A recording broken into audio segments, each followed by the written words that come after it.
¿Cómo están?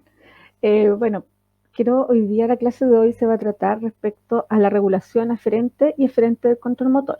Esta clase no es una clase de neurofisiología o de anatomía propiamente tal. El objetivo de esta clase es que ustedes aprendan a, a integrar el control cerebral, ¿no es cierto?, tanto piramidal y extrapiramidal y sensitivo en el movimiento.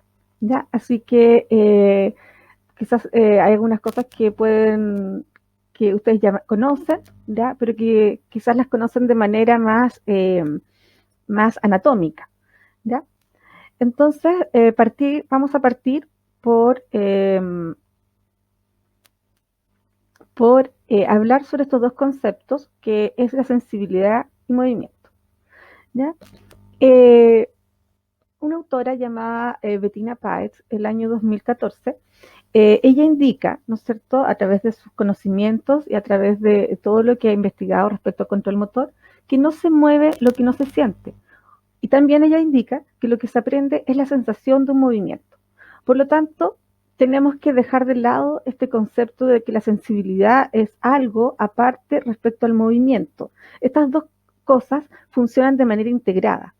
La sensibilidad es una reacción, una respuesta al entorno o una agresión al cuerpo para poder generar una respuesta, que puede ser una respuesta motora, una respuesta incluso actitudinal, ¿ya? Respecto a algo que nos está causando daño. Y la sensibilidad, cada vez que nosotras cada vez que sentimos algo, ya sea la planta del pie, nuestra pierna, nuestra cara, ya esa sensibilidad genera una respuesta motora. Como veíamos anteriormente en la cápsula anterior, ¿no es cierto? El movimiento, la postura también es un movimiento y es una postura parada, ¿ya? Por lo tanto, estamos todo el tiempo recibiendo diferentes inputs sensitivos, ya profundos o superficiales, pero estamos de cierta manera recibiendo todos estos impulsos que nos otorga el ambiente, ¿ya? Y ese ambiente que nos rodea, nosotros va generando, ¿no es cierto? Sube, ¿no es cierto?, a la corteza somatosensorial, ¿no es cierto? Y de ahí proyecta axones o fibras nerviosas, como quieran ustedes llamarla, para generar un movimiento que es la vía piramidal o extrapiramidal, que es la que baja, ¿ya? Y esto genera un movimiento. El movimiento, el movimiento, ¿no es cierto?, genera a su vez que este ambiente o estos receptores se modifiquen, porque cambie, ¿no es cierto?, la posición, cambie la posición de la mano, etcétera, y esto envía nuevamente una retroalimentación sensitiva, ¿ya? Y que va modificando el movimiento. Por lo tanto, este es un círculo que siempre va a existir, sensibilidad, movimiento. Entonces, la sensibilidad genera movimiento y el movimiento también genera sensibilidad, ¿ya? Entonces tenemos que recordar que las vías sensitivas son las que suben, ¿ya? Nacen, ¿no es cierto? Vamos a ir recordando todo de a poquito, suben, ¿ya? Y las vías motoras son las que bajan. Por lo tanto, todas las vías ascendentes o que suben siempre empiezan con la palabra espino, que tiene que ver con la espina dorsal o también llamado médula espinal, ¿ya? En cambio, las que bajan desde la corteza, por lo tanto siempre comienzan con la palabra córtico espinal porque llegan a la espina dorsal, ¿ya? Y bajan. O también pueden tener nombres como las que nacen en núcleos, ¿no es cierto?, que están en el tronco encefálico o en el mesencéfalo, y estas asumen el nombre de, como bajan, ¿no es cierto?, el nombre, por ejemplo, del núcleo rojo, entonces sería rubro espinal, porque baja, ¿ya? Entonces, tenemos, vamos a pasar a la siguiente diapositiva. Vamos a partir para que volvamos como a entender este concepto, vamos a partir, ¿no es cierto?, de que existen eh, muchos receptores, ¿ya? Muchos receptores. Dentro de esto tenemos los corpúsculos de Pacini, encargados de la presión, los de Meissner del tacto profundo, eh, la, los órganos tendinosos de Golgi, ¿no es cierto?, que tienen que ver con todo el componente de propiocepción, el uso neuromuscular igual. Ya también tenemos los corpúsculos de Ruffini, que tienen que ver, ¿no es cierto?, con el frío, perdón, con el calor, y Krauss, que tienen que ver con el frío, y las terminaciones libres, que tienen que ver con el dolor. Si se fijan, esta es la piel, ya, ¿no es cierto?, y estas son las diferentes capas que posee, y aquí se encuentran estos receptores. ¿Se fijan? a nivel de la piel. Y también a su vez, este es un músculo que también tiene sus receptores propios relacionados, ¿no es cierto?, con la propiocepción más que nada. Y también tenemos, esta es una arteria, también tenemos algunas terminaciones viscerales que tienen que ver, ¿no es cierto?, que también generan una sensibilidad interna. Tenemos una sensibilidad externa, ¿no es cierto?, que viene del medio, y tenemos una sensibilidad que viene de adentro, de nosotros mismos, como es el caso de estos dos elementos que les mostré. Todo esto, ¿no es cierto?, estas rayitas son axones, ¿ya? Axones, terminaciones, o sea, fibras nerviosas, ¿no es cierto?, que llevan en su conjunto, llevan, ¿no es cierto?, esta información del medio externo o interno a la médula. Y acá nacen, si se fijan, estas son como sus axones, ¿no es cierto? Y acá tenemos sus cabecitas o somas, ¿ya? Estos somas, como son más gorditos, se juntan acá, ¿no es cierto? Y hacen que se forme esta masita, que es un ganglio, que es el ganglio sensitivo. Estas después tienen otra proyección, ¿no es cierto? Y esto hace que ingresen por la parte posterior de la médula. Entonces, por la parte posterior entran las aferencias, es decir, todo lo que nosotros sentimos, y por la parte anterior nace, ¿no es cierto?, las eferencias, que son las cosas que nosotros vamos a ejecutar. Entonces, esta es la parte posterior. Todo esto que está por fuera de la médula se llama segunda motoneurona, ¿ya? Estas son las segundas motoneuronas, ya sean sensitivas o motoras, pero se llaman segunda motoneurona o segunda motoneurona sensitiva. Todo lo que está dentro de la médula y que sube o baja se llama primera motoneurona, ¿ya? Y tienen algunas diferencias clínicas que seguramente las van a ver más adelante cuando ya vean las patologías. Así se ve, ¿no es cierto?, una vez que ingresaron a la médula por la porción, por el asta posterior, a través de eso, acuérdense, del ganglio sensitivo, ¿no es cierto?, se van a la parte que les corresponde para subir. Por ejemplo, si es la propiocepción, se va acá al fascículo grácil cuneiforme. Si es la temperatura y el dolor, se va al haz espinotalámico lateral. Se fijan, saltan como de un lado para otro, ¿ya? Y si no, se van al espinotalámico anterior, que tiene que ver con las vías más del tacto grueso. Ya se fijan, y todo esto comienza a subir. Ahora, ¿no es cierto?, si se fijan, acá hay otra visión donde está la médula integrada ya, y viene el estímulo periférico, pasa por el ganglio sensitivo, ¿no es cierto? Esta sería la segunda motoneurona sensitiva, que se junta con otra motoneurona, o sea, perdón, con otra neurona, ¿no es cierto?, y cruza. Por lo tanto, cada vez que nosotros tenemos una lesión, una alteración sensitiva, se fijan que todas cruzan. Por lo tanto, siempre va a ser el lado contrario. Si yo tengo una alteración en un brazo, por ejemplo, izquierdo, mi alteración va a estar en mi cerebro a la derecha.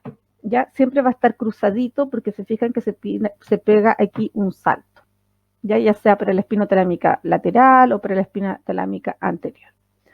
Entonces, estas suben, ¿no es cierto?, por la médula espinal, después suben por el tronco encefálico, y después toda la información sensitiva llega al tálamo, ¿ya? Siempre llega al tálamo.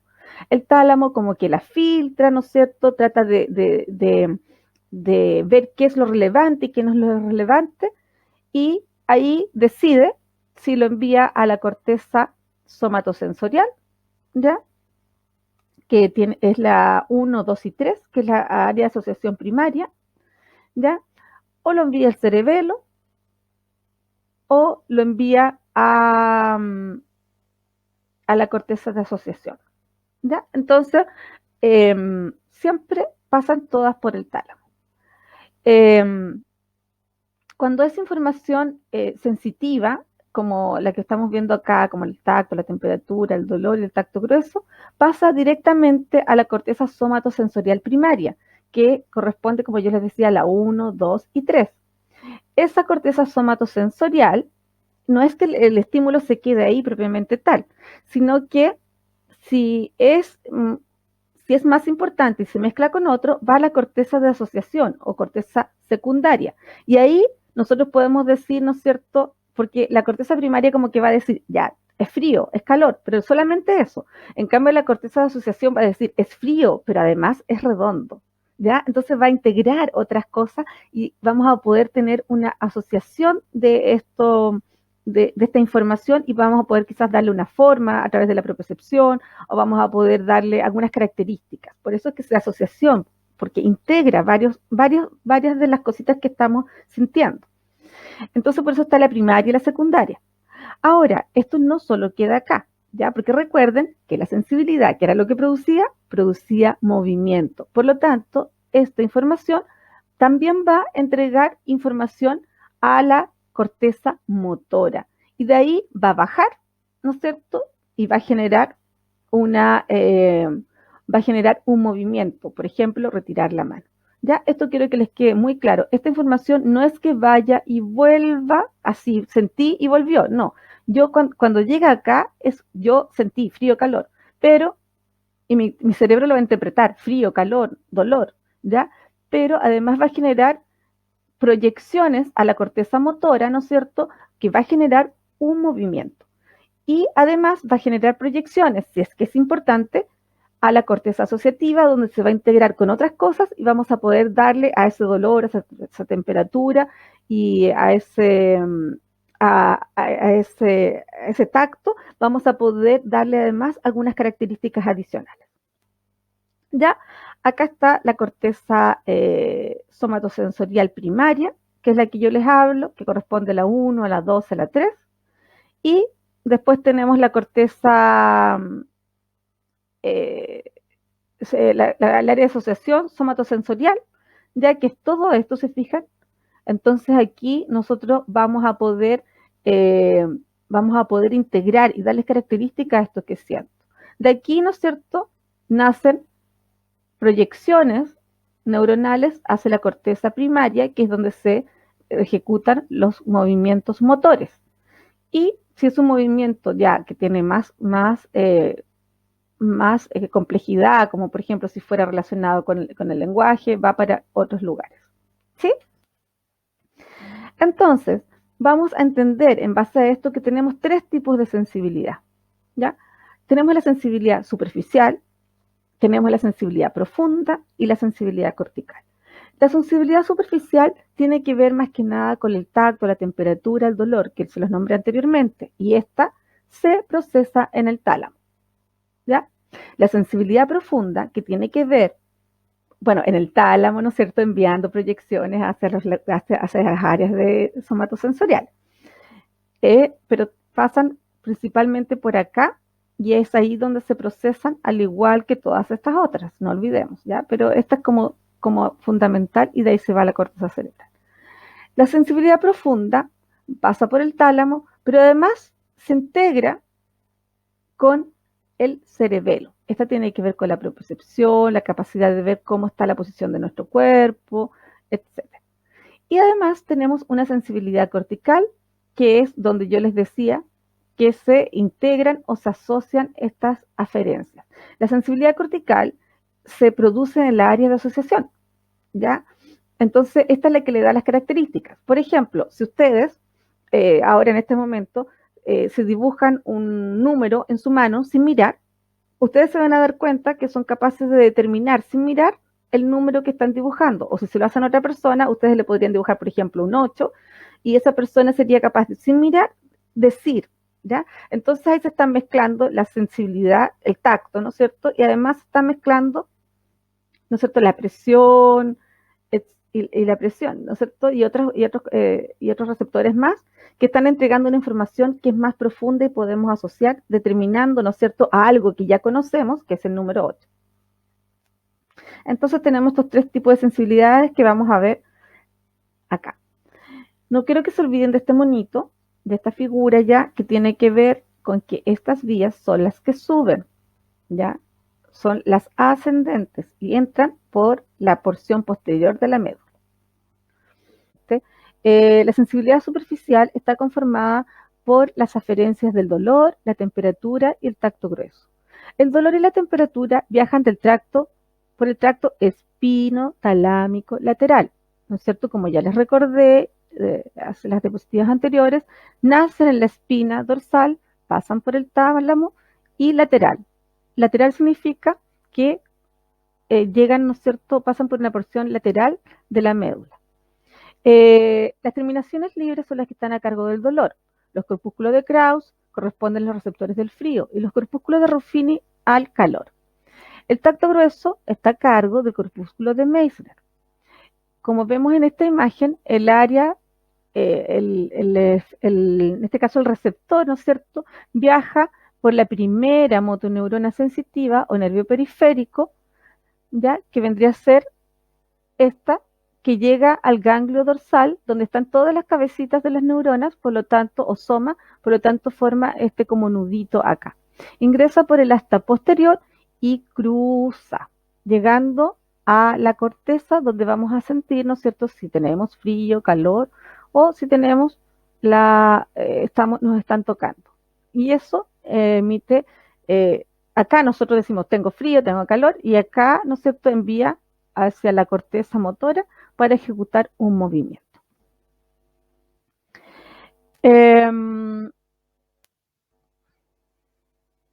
Ahora vamos a repasar la sensibilidad profunda. La sensibilidad profunda corresponde a la propiocepción consciente, a la propiocepción inconsciente, al dolor profundo que se encuentra en nuestras articulaciones y órganos internos y a la presión, ¿no es cierto?, que se encuentra también, o varestesia, que tiene que ver con la presión o alteraciones o dolor, ¿no es cierto?, en las prominencias óseas. La propiocepción consciente, ¿no es cierto?, sube por los cordones posteriores de la médula y se interpreta en el nivel de la corteza, en el lóbulo parietal. La propiocepción inconsciente, que tiene que ver con toda la estabilidad de nuestro cuerpo y también con las vías extrapiramidales que vamos a ver más adelante, viajan o se integran a nivel cerebeloso y de ahí se genera una respuesta. El dolor profundo y la presión pasan por los cordones posteriores y se interpretan a nivel de la corteza. En la corteza somatosensorial primaria es la que interpreta todas las sensaciones como más burdas. En cambio, la corteza de asociación es la que interpreta todas las sensaciones como más finas y que tienen otras características que vamos a ver más adelante. La sensibilidad cortical corresponde a una sensibilidad que se aprende, ¿ya? Es una sensibilidad que se aprende en base a todas las percepciones anteriores con las que nosotros estuvimos expuestos. Esta sensibilidad integra el tacto, el dolor, la temperatura, integra las presiones, integra mucho de la sensibilidad superficial, pero además se asocia a la propiocepción. Por lo tanto, una clásica prueba que se utiliza para evaluar la sensibilidad cortical es la grafestesia, que es que ustedes, por ejemplo, en la espalda o en la mano dibujan algún número, letra, y la persona es capaz de decir lo que se le está dibujando. Y también se les puede pedir que, por ejemplo, en alguna bolsa donde ellos nos miren, nos vean, o buscar, por ejemplo, entre medio del arroz o de algo que no se vea, buscar alguna estructura que ustedes le dicen como, por ejemplo, una llave. O es lo que pasa cuando uno busca, por ejemplo, algo en la mochila, en el caso de ustedes, ¿no es cierto? Tratan de buscar algo sin mirar y saben inmediatamente cuál es el celular o cuál es la peineta o el estuche, ¿ya? Y eso solamente lo saben porque practicaron y porque en la área de asociación pudieron integrar esas aferencias. Entonces, aquí está el área de asociación somatosensorial. Recuerden que todo esto viaja por la espina dorsal y pasa, ¿no es cierto?, al tálamo y después pasa a estos lugares parietales. Ahora, ¿cuáles son las vías de control de movimiento que bajan? ¿Ya? Tenemos nosotros, llega, ¿no es cierto?, esta sensibilidad, genera toda una respuesta y sensaciones, pero a la vez también envía aferencias o proyecciones neuronales a las vías de la corteza motora, que es donde nacen las vías corticales. ¿Cuáles son estas vías corticales? tenemos las vías piramidales, que nacen exclusivamente de la corteza, y las vías extrapiramidales, que nacen del tronco encefálico, principalmente donde se encuentran algunos núcleos o formaciones. En el caso de este niño que está lanzando este balón, el control motor voluntario hace que todos sus músculos, desde la corteza, ¿no es cierto?, pasen por el tronco encefálico y después vayan a la médula espinal, donde salen los nervios periféricos y contraen los músculos necesarios para lanzar el balón. Esto tuvo una intención, tuvo una conciencia, eso es lo que él quiso hacer, por lo tanto es un control voluntario, esa voluntad de la persona, ¿ya? Es algo consciente. Entonces, ¿cómo esta persona no se cae y cómo lo hace para poder estabilizarse en esta posición? Esa parte inconsciente, porque uno no está pensando en la postura, la hacen las vías extrapiramidales y son vías involuntarias, son inconscientes. Yo no estoy pensando en controlar mi cuerpo, solamente mi cuerpo se controla de manera de manera automática. Todo esto, ¿no es cierto?, se va modificando en el mismo momento, porque en el momento que yo estoy lanzando, ¿no es cierto?, mi centro de gravedad se está desplazando, por lo tanto hay cambios en las presiones de mi planta del pie y por lo tanto mi información proprioceptiva está cambiando, mi información táctil está cambiando, mi cabeza se está modificando, por lo tanto variaciones vestibulares, variaciones a nivel del cerebelo, ¿no es cierto?, y un sinfín de retroalimentación de todo el ambiente que va a hacer que se cambie, ¿no es cierto?, o se vaya modificando en el momento la contracción de mis diferentes músculos para poder alcanzar el objetivo y a su vez también todos estos inputs están tratando de desestabilizarme. Esta persona se puede caer en cualquier momento si no fuera gracias a la vía extrapiramidal que lo está estabilizando. Esta, bueno, es solamente para explicarles. Ya, como les decía anteriormente, esta no es una clase de anatomía ni de neurofisiología, es para que ustedes comprendan cómo se controla este movimiento. Por lo tanto, las vías córtico-espinales, que son las voluntarias, nacen en la corteza y pasan por la espina dorsal, por eso se llaman córtico-espinales. Tenemos la vía córtico-espinal anterior y tenemos la vía córtico-espinal lateral. La vía córtico-espinal anterior no decusa, sigue por el mismo lado. ¿Se fijan? Ella está encargada del control de toda la musculatura gruesa y proximal de nuestro cuerpo, es decir, hombros, pelvis, tronco. Ahí ese movimiento voluntario es el que controla el del cuello, todo lo que es proximal.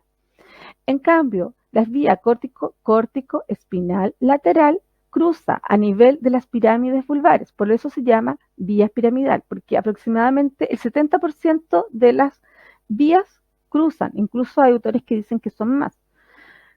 Ya estas cruzan y se llama vía córtico-espinal lateral y ella controla toda la función o musculatura de nuestras extremidades, es decir, a distal, a nivel de los brazos, de las manos, de los tobillos, las rodillas, los pies, ¿ya? Entonces tenemos la vía córtico-espinal anterior relacionada con el control axial, así se llama, y la vía córtico-espinal lateral relacionada con el control distal de nuestro cuerpo. Ya, entonces, estas vías nacen en la corteza motora, como ya les decía, ¿no es cierto?, que se encuentra en este lado, acá está la corteza somatosensorial, y acá está el surco central, y acá está la corteza motora primaria. Ya, esta corteza motora primaria tiene como función ejecutar movimientos voluntarios, y esta área premotora tiene la función de acompañar estos movimientos. Ahora, la vía extrapiramidal. ¿Ya? Yo no quiero que se confundan con esto es más simple de lo que ustedes creen. La vía vestíbulo espinal es la vía, ¿no es cierto?, extrapiramidal, que es involuntaria, que nace en el núcleo vestibular. El núcleo vestibular recibe todas las aferencias provenientes del oído interno, ya del utrículo, el sáculo y de los canales semicirculares. Ellos envían toda la información concerniente a la posición de la cabeza, a los cambios, ¿no es cierto?, de este líquido que se encuentra en los canales semicirculares, por lo tanto me va a estar dando información siempre relacionada con la posición de mi cuerpo en el espacio. Por lo tanto, va hacia el núcleo vestibular y se dirige a la espina dorsal para de ahí, ¿no es cierto?, enviar nervios periféricos que van a controlar los músculos posturales. La vía vestíbulo-espinal, entonces, nace en el núcleo vestibular y baja. Todas estas vías son descendentes. Esta vía vestíbulo-espinal, que tiene que ver, ¿no es cierto?, con poder mantenernos en contra de la gravedad, a pesar de que nuestra postura vaya modificándose en base al movimiento o alguna perturbación, genera o aumenta el tono en la musculatura extensora. Cuando yo hablo de musculatura extensora o cuando uno analiza este tipo de movimientos, hablamos que la musculatura extensora se encuentra en la parte posterior de nuestro cuerpo y la musculatura flexora en la parte anterior, sobre todo a nivel del tronco. Por lo tanto, esta vía para mantener, ¿no es cierto?, la posición en contra de la gravedad, activa todos estos músculos extensores. Por la fuerza de gravedad, nuestro cuerpo tiende a ir hacia adelante, por lo tanto, estos son músculos antigravitacionales. Luego tenemos la vía tectoespinal. La vía tectoespinal nace de las respuestas visuales. Aquí están sus receptores y tienen que ver con el nervio óptico o con la visión.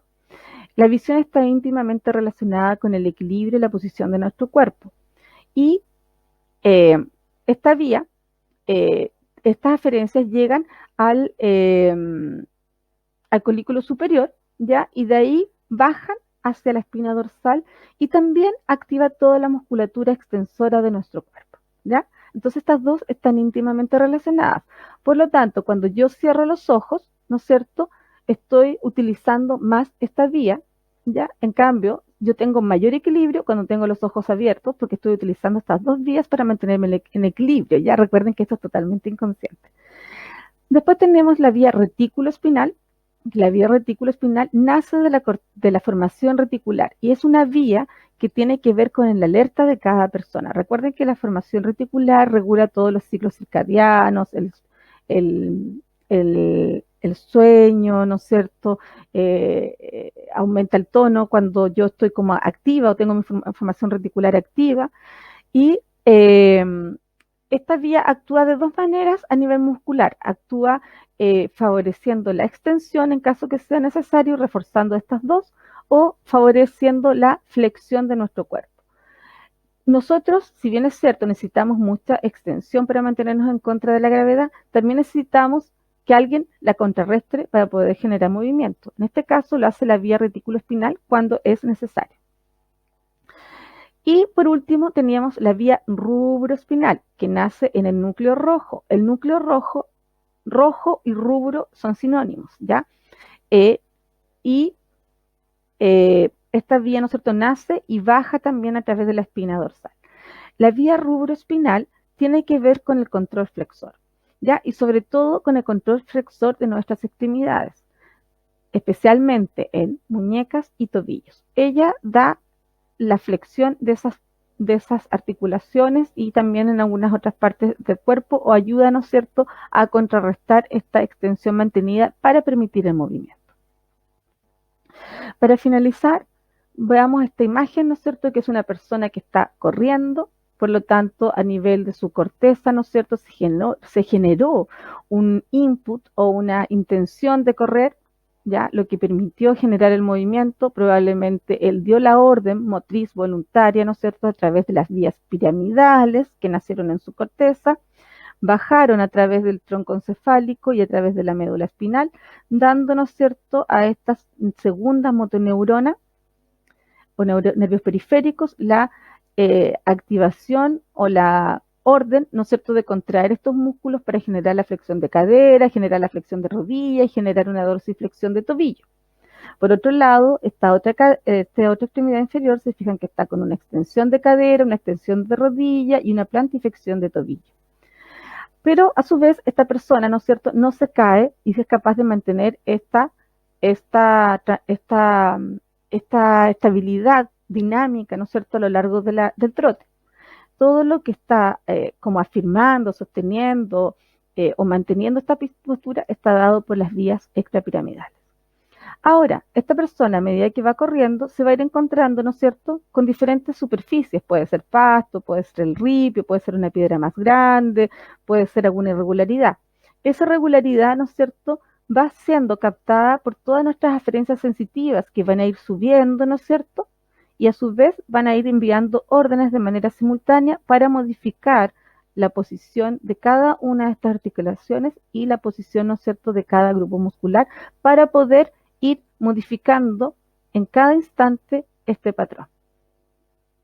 Espero que hayan entendido. Nos vemos y que les sirva para poder desarrollar su tarea.